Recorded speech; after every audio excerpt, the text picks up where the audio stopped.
রাজ্যে গত এক সপ্তাহে কত রকমভাবে বোমা উদ্ধার হয়েছে।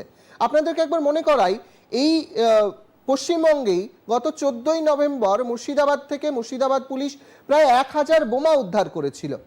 আমি এবার আপনাদেরকে সেই পরিসংখ্যানটা দেখাবো যে এই রাজ্যে ঠিক কত বোমা উদ্ধার হয়েছে এই 22 তারিখ থেকে আজকে 25 তারিখ পর্যন্ত। আজকের 25শে ফেব্রুয়ারি পর্যন্ত ঠিক কতটা বোমা উদ্ধার হয়েছে সেই জিনিসটা আপনাদেরকে একবার দেখাই। আপনাদেরকে সেই ছবিটাই আবার দেখানোর চেষ্টা করব। এই রাজ্যে বোমার পরিসংখ্যান, রীতিমতো বোমার চাষ, প্রত্যেক দিনই কিছু না কিছু বোমা উদ্ধার হচ্ছে। দেখুন, 14ই নভেম্বর মুর্শিদাবাদের পুলিশ বিশেষ অভিযানে মুর্শিদাবাদ থেকে 1000টির বেশি সকেট বোমা উদ্ধার করে।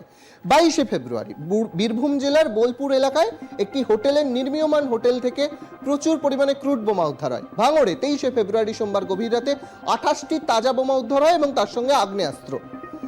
23শে ফেব্রুয়ারি খাস কলকাতায় বেহালার সরসুনায় 127 নম্বর ওয়ার্ডের মাঝখানে বোমা পড়ে থাকতে দেখা যায় খাস কলকাতায়। 23শে ফেব্রুয়ারি সোমবার নদিয়ার কালীগঞ্জে বোমা উদ্ধার। তামান্না প্রসঙ্গ নিশ্চয়ই আপনাদের মনে আছে।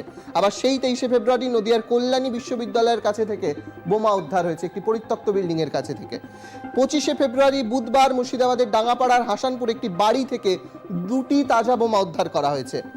25শে ফেব্রুয়ারি অর্থাৎ আজ বুধবার মালদার বৈষ্ণবনগরের শোভাপুরে পাটদেওনাপুর গ্রামে 15টি তাজা বোমা উদ্ধার করা হয়েছে।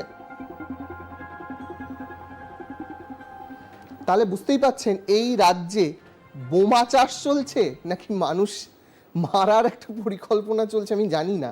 এটা বলছি অন রেকর্ড বলছি যে এত বোমা আসছে কোথার থেকে, বানাচ্ছে কারা, উদ্ধার হচ্ছেই বা কেন।